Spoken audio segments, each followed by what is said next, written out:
Hello అండి అందరికీ.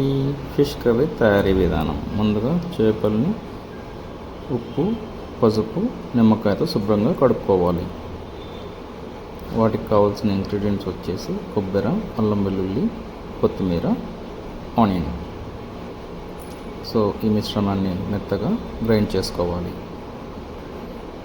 పాన్లో కేజీకి కావాల్సినంత సరిదంగా ఆయిల్ వేసి టమాటా ముక్కలు వేసి మిగిలిన మిశ్రమం చేసుకున్నాం కదండి మసాలా అంతా, అది మొత్తం ఆయిల్లో వేసి వేయించుకొని మెద్దస్సం మంట మీద వేయించుకోవాలి.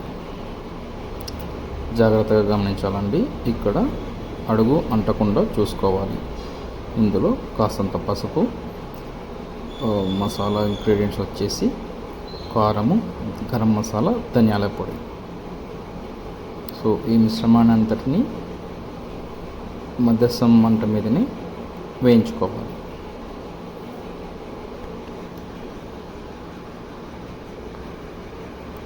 అడుగు అంటుకోకుండా చూసుకోవాలండి. సో తర్వాత చింతపండు నీళ్ళు మేము ముందుగానే నానబెట్టుకున్నామండి. సో పులుసు ఎంత కావాలో దానికి సరితగ్గ చింతపండు నీళ్ళు ఇందులో వేసుకోవాలి.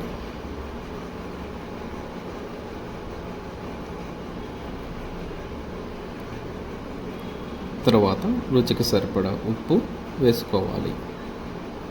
తర్వాత పులుసు మనకి ఇంకొంచెం ఎక్కువ కావాలనుకుంటే కొంచెం మరగబెట్టిన నీళ్ళు లేదా మామూలుగా మంచి చల్లని నీళ్ళైనా వేసుకోవచ్చండి. తర్వాత మీడియం ఫ్లేమ్ మీద పెట్టి మూత పెట్టుకోవాలి. కాస్తంత ఉడికిన తర్వాత పులుసు మొత్తం, సో మనం ముందుగా శుభ్రం చేసుకున్న చేప ముక్కలు ఉన్నాయి కదండి, వాటిని ఒక్కటిగా ఇందులో వేసుకోవాలి.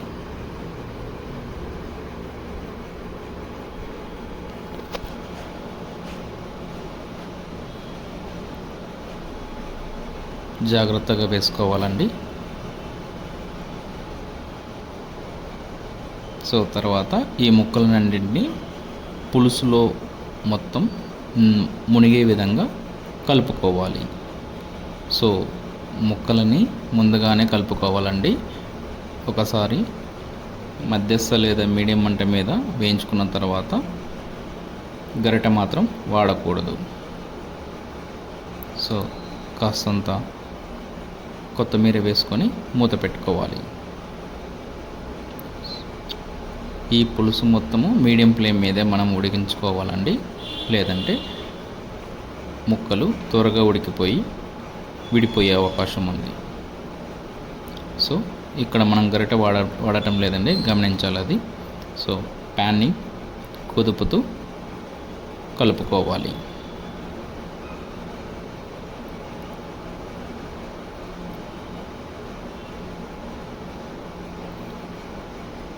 సో మనము 2-3 నిమిషాలకు ఒకసారి ఈ ప్యాన్ని కుదుపుతూ ఉండాలండి. సో చివరగా ప్యాన్ని చూసి కాస్తంత కొత్తిమీర వేసుకొని మంచి ఫ్లేవర్ వచ్చేలాగా చూసుకోవాలి.